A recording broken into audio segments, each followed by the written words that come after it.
नमस्कार। भारत और बांग्लादेश दो ऐसे देश जिनके रिश्ते हमेशा से काफी गहरे रहे हैं, लेकिन हाल ही में कुछ ऐसा हुआ है जिसने इन रिश्तों में एक तनाव पैदा कर दिया है। और हाँ, अगर आप यूपीएससी या एसएससी जैसे एग्जाम्स की तैयारी कर रहे हैं तो ये टॉपिक आपके लिए जानना बेहद जरूरी है। तो चलिए आज इस पूरे मामले को पॉइंट बाय पॉइंट समझते हैं। तो आज हम क्या क्या बात करने वाले हैं। सबसे पहले देखेंगे कि अभी तनाव क्यों है, फिर जानेंगे कि इसकी जड़ें कहाँ हैं, यानी कि बैकग्राउंड क्या है। इसके बाद समझेंगे कि ये भारत के लिए स्ट्रेटेजिकली इतना इम्पोर्टेंट क्यों है, दुनिया इस पर क्या कह रही है, और सबसे आखिर में एग्जाम के लिहाज से क्या क्या याद रखना है। चलिए शुरू करते हैं पहले पॉइंट से। आखिर हुआ क्या है, वो कौन सी घटनाएं हैं जिनकी वजह से अचानक से इंडिया बांग्लादेश के रिश्तों में इतनी खटास आ गई। तो देखिए, ये पूरा मामला शुरू होता है दिसंबर 2025 में। 12 दिसंबर को ढाका में एक स्टूडेंट लीडर शरीफ उस्मान हादी को गोली मार दी गई। कुछ दिन बाद 18 दिसंबर को सिंगापुर में उनकी मौत हो जाती है। बस इसी घटना के बाद पूरे बांग्लादेश में भारत के खिलाफ जोरदार प्रदर्शन शुरू हो गए।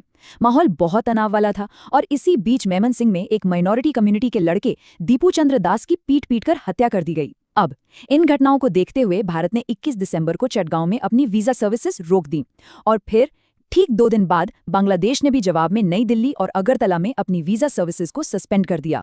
और यहीं से शुरू हुआ एक तरह का वीजा वॉर, मतलब एक के बाद एक जवाबी कार्रवाई। भारत ने कहा कि हम ये सिक्योरिटी रीजंस की वजह से कर रहे हैं, लेकिन हाँ, मेडिकल वीजास चालू रहेंगे। दूसरी तरफ बांग्लादेश ने कहा कि नई दिल्ली में हमारे हाई कमीशन के बाहर प्रोटेस्ट हुए हैं, इसलिए हम भी नई दिल्ली, त्रिपुरा और सिलीगुड़ी में अपनी सारी कॉन्सुलर सर्विसेज बंद कर रहे हैं। ये बिल्कुल एक डिप्लोमैटिक टिट फॉर टैट वाला मामला बन गया, जैसे को तैसा।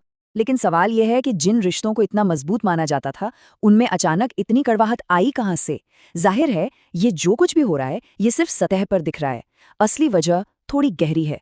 और इसे समझने के लिए हमें थोड़ा सा पीछे जाना होगा और देखना होगा कि हाल के दिनों में बांग्लादेश की सियासत में क्या बदला।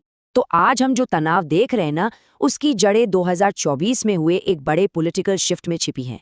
एक ऐसा बदलाव जिसने दोनों देशों के रिश्तों का रुख ही मोड़ दिया। देखिए, 2014 से 2024 तक का जो दौर था शेख हसीना की सरकार का, उसे भारत बांग्लादेश रिश्तों का गोल्डन चैप्टर या स्वर्णिम अध्याय कहते हैं। और क्यों ना कहें, सालों पुराने जमीन और समंदर के बॉर्डर डिस्प्यूट सुलझे, कनेक्टिविटी बढ़ी, ट्रेड बढ़ा, सब कुछ बहुत अच्छा चल रहा था।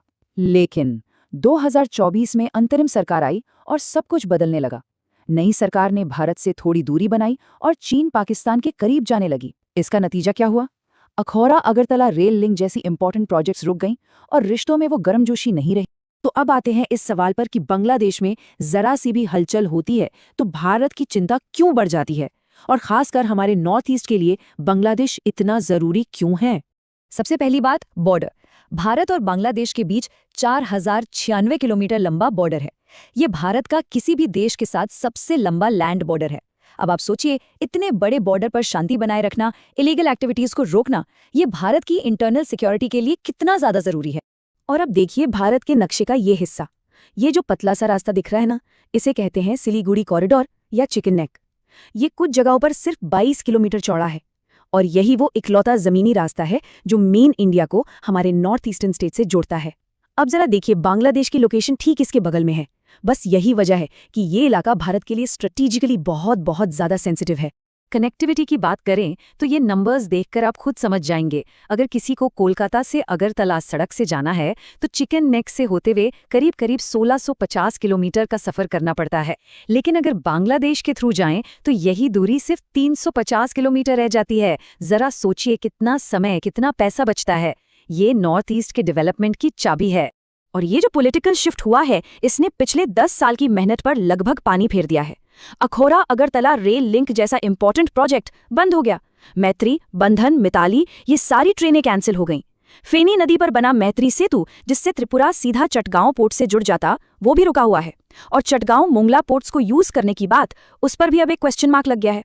चलिए अब देखते हैं कि इस पूरे मामले पर दुनिया के बड़े देश जैसे रूस, पाकिस्तान, अमेरिका और यूएन क्या कह रहे हैं। रूस का रिएक्शन बहुत ही डायरेक्ट और कड़ा था। उनके रिप्रेजेंटेटिव ने बांग्लादेश को सीधा सीधा 1971 की याद दिलाई। उन्होंने कहा, भूलिए मत कि 1971 में भारत और रूस ने मिलकर आपका जन्म करवाया था। मतलब साफ था, ये एक तरह की वार्निंग थी कि इतिहास को बदलने की कोशिश ना की जाए। वहीं दूसरी तरफ पाकिस्तान इस सिचुएशन में अपने लिए एक मौका देख रहा है और बांग्लादेश के साथ डिफेंस डील की तरफ बढ़ रहा है। और अगर हम यूएन और अमेरिका की बात करें तो उनका रिएक्शन थोड़ा सिलेक्टिव रहा है। यूएन ने स्टूडेंट लीडर की मौत पर चिंता जताई, लेकिन माइनॉरिटी युवक की हत्या पर वो चुप रहे। कुछ ऐसा ही अमेरिका ने भी किया। चुनावों की तो चिंता जताई, लेकिन हिंसा पर कोई कड़ा बयान नहीं दिया। इसे आप इंटरनेशनल डिप्लोमेसी के डबल स्टैंडर्ड्स कह सकते हैं। तो चलिए अब आते हैं सबसे काम की बात पर। अगर आप एग्जाम की तैयारी कर रहे हैं तो इस पूरे इश्यू से आपको कौन से की पॉइंट्स और टर्म्स याद रखने हैं जिन पर सवाल बन सकते हैं। सबसे पहला टर्म है एक्ट ईस्ट पॉलिसी। ये क्या है? ये भारत की वो पॉलिसी है जिसके तहत हम साउथ ईस्ट एशिया के देशों के साथ अपने आर्थिक और स्ट्रेटेजिक रिश्ते मजबूत कर रहे हैं। और इस पॉलिसी के लिए बांग्लादेश एक गेटवे, एक दरवाजे की तरह है। अगर बांग्लादेश के साथ रिश्ते अच्छे नहीं होंगे तो जमीन के रास्ते साउथ ईस्ट एशिया से जुड़ना भारत के लिए लगभग नामुमकिन हो जाएगा। अब क्योंकि बांग्लादेश में अनसर्टेनिटी बढ़ गई है तो भारत अपने ऑप्शंस देख रहा है। और यहीं पर आता है दूसरा important term, Kaladan multi modal project. ये भारत का एक तरह से प्लान बी है। इस प्रोजेक्ट के जरिए भारत म्यांमार से होते हुए कोलकाता को नॉर्थ ईस्ट से जोड़ेगा। इसका मकसद ये है कि हमारी कनेक्टिविटी सिर्फ एक देश पर डिपेंड ना रहे। इसे कहते हैं रिस्क डाइवर्सिफिकेशन। तो चलिए फटाफट से सारे मेन पॉइंट्स को रिवाइज कर लेते हैं। पहला, अभी का तनाव छात्र नेता उस्मान हादी की हत्या के बाद शुरू हुआ। दूसरा, दोनों देशों के बीच एक वीजा वॉर जैसी स्थिति बनी। तीसरा, 2024 में सरकार बदलने के साथ ही रिश्तों का स्वर्णिम अध्याय खत्म हो गया। चौथा, चिकन नेक की वजह से बांग्लादेश भारत के लिए बेहद जरूरी है। पांचवा, कई इंपॉर्टेंट कनेक्टिविटी प्रोजेक्ट्स या तो रुक गए हैं या कैंसिल हो गए हैं। और छठा, भारत अब अपनी डिपेंडेंसी कम करने के लिए कलादान प्रोजेक्ट जैसे ऑल्टरनेटिव्स पर फोकस कर रहा है। और आखिर में एक सवाल जिस पे सोचना जरूरी है।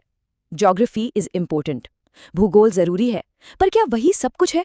ये पूरा संकट शायद भारत को यही सिखा रहा है कि पड़ोसियों पर निर्भरता अच्छी बात है, लेकिन सिर्फ एक ही विकल्प पर टिके रहना समझदारी नहीं। भारत अब नए रास्ते तलाश रहा है और ये कदम आने वाले समय में साउथ एशिया की पूरी जियोपॉलिटिक्स को जरूर बदलेगा। तो ये था बांग्लादेश के मौजूदा संकट पर हमारा विश्लेषण। अगर आपको इसी तरह की क्लियर, रिलायबल और एग्जाम फोकस्ड जानकारी अच्छी लगती है तो नौकरी न्यूज़ नेटवर्क को सब्सक्राइब करके हमें सपोर्ट जरूर करें। धन्यवाद।